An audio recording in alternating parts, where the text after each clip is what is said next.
Cantando esta toada quero homenagear a Benedito Coelho, um cidadão exemplar, um filho de Surubim, que em Rio Branco assim chegou e pôde ficar.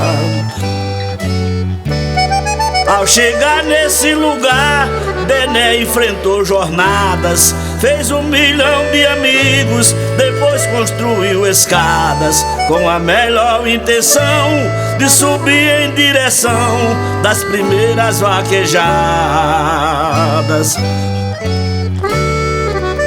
O Acre abriu as estradas, o santo destino quis que Bené de Surubim mostrasse todos os perfis, sendo em todas as paradas percussor das vaquejadas, bom locutor e juiz.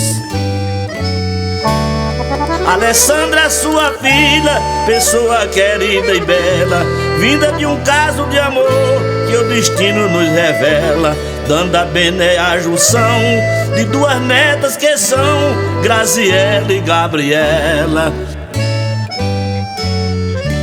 Fernanda e Daniela são rosas desse jardim, que por enquanto solteiras o destino faz assim, que é para não faltar 2 princesas no lar de Bené de Surubim.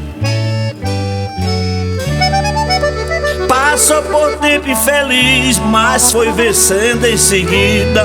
Depois casou com Silvânia, a sua esposa querida, que de uma lua de mel veio o filho Gabriel pras vaquejadas da vida.